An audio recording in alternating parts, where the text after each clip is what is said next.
Hey guys, it's me Dragon. So today's video is about who should you pull in 4.4 version. So it's between Nahida, Xianyun, Xiao or Yae. But I just think again, like I don't want to do the pros and cons anymore, like do like why you should pull or not. It takes too long and I will keep repeating for the same character. In the end, I will just say the same thing. So in here I just do a recap. Unless the brand new character like Xianyun that I maybe talk a little bit more in here. And I will also include about constellation or weapon, which one you should pull or prioritize. So let's get started. Okay, let's start first with our first brand new character, which is Xianyun. The Xianyun in general, I've been testing at least for 1 day, and I will give you more in the post-release, of course. But right now, I feel like she's a good healer, and then as a buffer, of course, in plunge.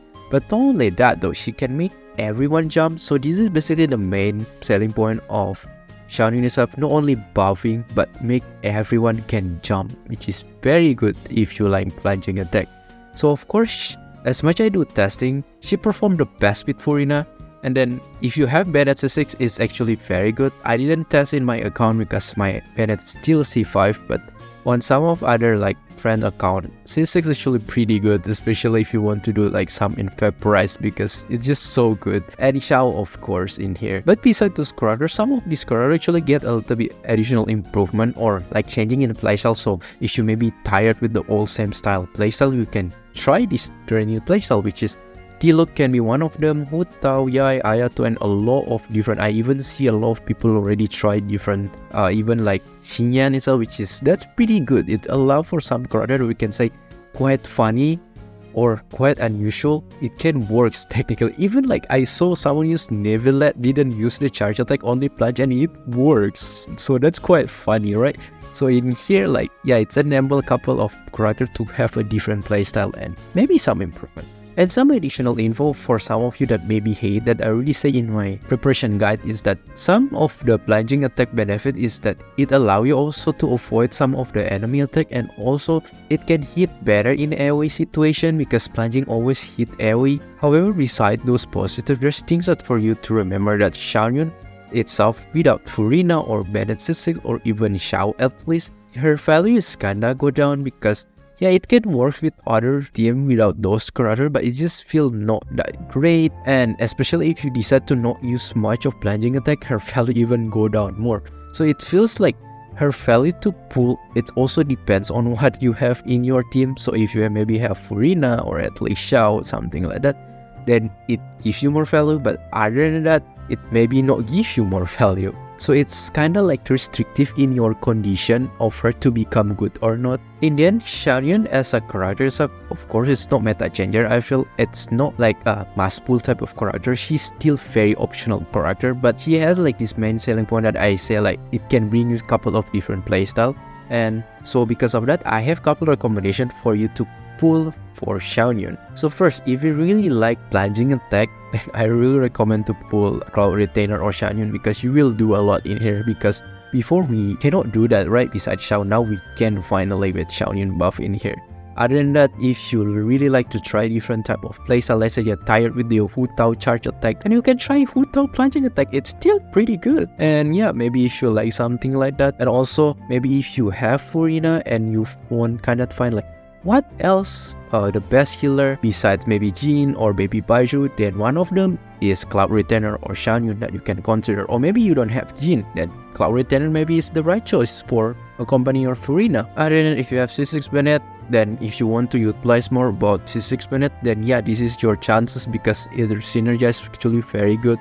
Lastly, if you Xiao main, maybe you don't have C6 Farzan because it's always restricted in Wanderer banner, right?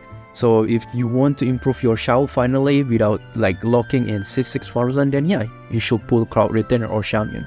Let's move into second character, the Dendro Archon, very wholesome Nahida. Nahida is multi-roles character where she actually can become main DPS and also sub DPS, but mostly people use as a sub DPS just because the Dendro applier. But yeah, she can become both. She is literally the best Dendro character in the game, and we know that Dendro is very good like element or reaction at least, because like Hyper Boom, like people already know right how easy to build and it's very strong. So even with minimal investment like free to play can clear most of the content with just this reaction. Other than that, Anger Fight spread and Bloom still relatively a good reaction itself. And Nahida in this case also become very good because Nahida will deal with this Dendro reaction. And not only that, because she deal with the Dendro reaction, the 3 karma is also very crazy because it's apply like damage over time as long you did any reaction. So it will have like additional applier of the Dendro, which is crazy. 3 karma is just very crazy like DOT. And also she can be used to buff EM through the burst itself. So if you need more EM for your character stuff, then she can be used also as a buffer in EM. So in here, like, she become multi-roles. And other than that, in exploration, she relatively also good because she can collect materials like flower and stuff without you need to collect. You can just like aim the 3 karma or the camera one, and then you can just collect. Although right now there's already have the same feature with Charlotte, but before she the only one. Other than that, also like the build offer is very flexible. You can just go with triple EM or even crit. It still work. Every like both of them is just good. So with those all the pricing that I already give to Nahida, that feels like it's yapping and blabbering, but it's actually true. And then it makes her as one of the best character in Genshin Impact. I would say like as strong as Kazuha or as like important as Kazuha. However, of course, she has couple of the things that I have to say, like no downside, but couple things that you should note is that she has a little bit major downside in that some modes or even where you literally dealing with multi-wave, then that's Nahida will become a little bit more annoying because you have to keep doing the 3 karma because it's not carried away right into the next like wave. So you have to keep aiming when the brand new multi-wave enemy, especially the enemy is weak, then you have to keep doing that, and that's a little bit annoying in that part. So in that case, she might be not the best option. And my recommendation to pull Nahida is that I very recommend you to pull for like new player, meta player, or even like type of player just want to progress in Spiral Abyss Parser. I really recommend to pull her. She will carry you a lot. She will improve you a lot. And then maybe if you're Dendro Angel really like Dendro reaction like me, then I also recommend to pull for her. So let's move into third character, Xiao. Xiao is a relatively good main DPS, especially right now. He get quite some update or a buff, of course, the Cloud Retainer or Xianyun itself. So it's pretty good right now, especially it gives like Xiao more variation in team. Like right now, Xiao have brand new team like Xiao, Faruzan, Xianyun, Furina, or even right now Xiao, C6 Bennett, Furina, and then Xianyun itself. He performed the best in AoE content, especially if they gathering and all of them at once in there. That's where Xiao shine very good, or at least like a single boss that didn't move so much, also Xiao can shine in there. And couple of the downsides that I want to highlight about Xiao is that your investment of Xiao is very reliant on the artifact stats itself, weapon, or even Xiao itself from his level or his talent level, or even the specific teammates character that he need, let's say Faruzan or Xianyun. So because he cannot do any elemental reaction, his damage have to rely on them, so sometimes it can be expensive because let's say you want to improve the damage, you need to put the Jade Spear or you need to pull Xianyun. It's different than like other character when you can rely on the elemental reaction itself, so it can compensate if you don't have a good stat or good weapon. But Xiao cannot. It can be like expensive or you need commitment to build this type of character. If you don't have that, your Xiao tend to be not really that impressive. Also that Xiao is type of character that a little bit hard to getting energy, so literally energy recharge is almost compulsory in his subset itself.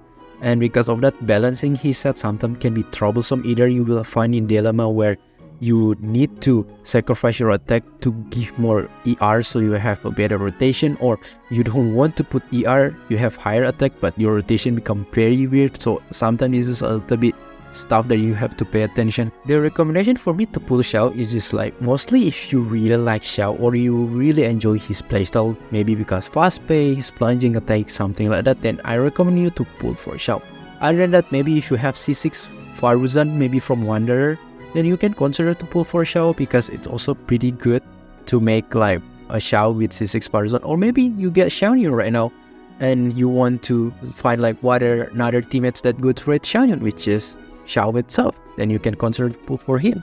The last character is Yae Miko, one of my favorite character, basically the only 5-star character that I see 6. Yae Miko is relatively a good sub DPS, mostly as an alternative or official, so maybe you already put official in another team, then you can use Yae Miko in another team. So some of the selling point of Yae is that on some aggravate team, Yae 210 perform better. Let's say Alhaitham with Yae, you should turn out to be better in aggravate because official cannot trigger the A4 and it gives more advantage with Yae. The other selling point of Yae is that because Yae turret cooldown is relatively fast, only 3 seconds per the totem itself, so it's give her like flexibility to move around this totem. Like you can reposition pretty easily compared to Fischl itself, because Fischl, if you want to reposition, you only have couple of seconds, and if you want to already too long, you have to reposition using burst. So because of that, on some occasion like exploration that you want to move around like electro player from the totem itself, using Yae usually will be better, or some of the fast moving enemy in Spiral Beast or some of the mode can be beneficial in here with Yae compared to Fischl itself. And lastly, for some of occasion too, that Yae Elemental Burst can be beneficial because it's literally a nuke damage. So it's the things that Fischl cannot do like nuke damage in short period of time. So some of the case, it can be beneficial if you need like to fight the enemy like kind of Winat, that it will go down like couple periods, so you only have like short period of time of attack window. It can be beneficial in here with the type of Yae burst. But of course, there's a couple of the downside what sure is that majority come from her skill, because her skill or the turret to deploy took you quite sometimes compared to Fischl, you just tap E and everything is done, right? Yae, you need to press 3 times, which is took time. So if you want to be efficient, mostly in meta team, Fischl always the priority and Yae of course the secondary. So because of that, on some of the team that need a fast pace like changing, then Fischl usually better compared to Yae itself. My recommendation for you to pull Yae if you need a second Fischl, or mostly you're playing with Dendro or Electro related reaction. So in that case, Yae can be good additional character for you. Maybe you like to play in Aggravate, you like to play Electro Charge and something like that. Yeah, you can try to consider to pull Yae. And let's move to the section like early Constellation or signature weapon. And let's start first with Xianyun. Should you pull for early Constellation or signature weapon? Actually depends which route that you want to go. If you want to go with C1, then I feel going for signature weapon still better, because C1 is basically give you additional of your skill, right? And this is mostly for you to use to get energy. So other than that, nothing gives you value. But signature weapon basically have another value besides it's already regain energy, it buff your plunging attack, which is already good. That weapon have multi-benefit for your Xianyun. So because of that, if you only aim for C1, then go for the weapon. But if you go for C2, it's about as good as signature weapon. So in the end, it's just depend which one you want to go, because C2 also buff your plunging in the end. And also like you get this benefit like energy, so it's around the same benefit if you go with C2 or signature weapon. In short, if you're going for C1, then weapon still better. If you're going for C2, it's about as same as weapon, just depend your preferences. So for Nahida, should go for early Constellation or signature weapon? So for me, my recommendation, just go for early Constellation, just because the signature weapon also doesn't give you so much like improvement compared you use like Magic Guide. That's 3-star weapon, not even that much. And even you use the 4-star weapon like sacrificial fragment, the gap even becomes smaller, because mostly 1000 floating gems just gives you additional buff EM to your party itself or elemental bonus, but that's not even that much. So compare, you just go with Constellation, it's just better, just because like C1 also pretty much good, that I feel is already as much as good as a signature weapon buff, because this one, when you are in the Shrine of Maya or the burst state, your count itself already started with 1 every single element. So it's because of that, it's very easy for you to just max out everything in the burst state to maximum the buff itself. And C2 especially is just so wrecked, because it just make everything your Dendro related become so strong, because your Burning Bloom, Hyper Bloom can crit, and your Quicken related reaction can reduce the defense by 30%, which is crazy. It improved a lot Nahida damage in here. You can check my comparison. So because of that, for me, just go all the way with Constellation compared to signature weapon. For Yae Miko, which one should you prioritize? Should you go for early Constellation or signature weapon? It's actually depend which one you want to go. If you only go for C1, then I should prioritize you to go for signature weapon, because it's just very good to buff Yae and overall give you critical damage, give you more like stronger in the turret. However, C1, this one only just like quality of life, gives you more energy when you do burst. Yeah, it's pretty good, so you have like ER requirement lesser, but the weapon still feels a lot better. However, C2 is about as good as the weapon itself, so it actually depends if you want to go for weapon or you want to go for C2, because C2 also good. It increase your level to become level 4 at the max level, so it's not level 3.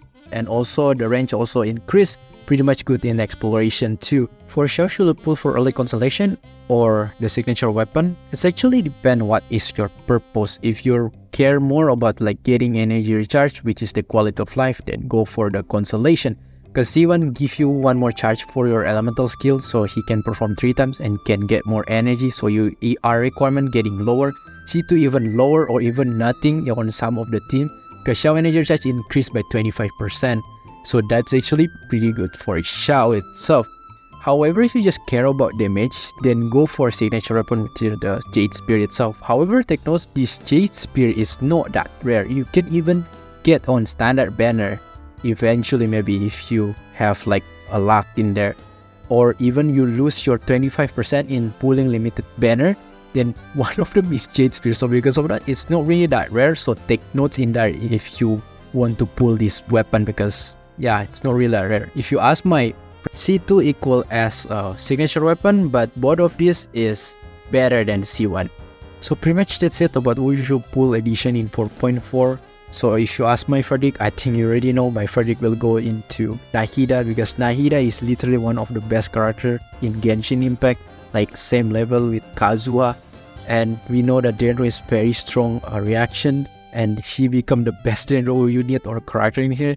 Just make it even more like crazy. And also her Greek Karma, I already mentioned, is just very good.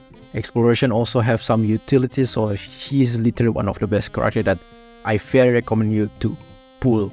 And that's everything. Thank you so much for watching. I hope you have the best luck in your pull. And yeah, if you like this video, feel free to hit the subscribe button and like, maybe help me to reach maybe 1,000 subscribers soon. And I will much appreciate, and I will see you next time. Bye bye.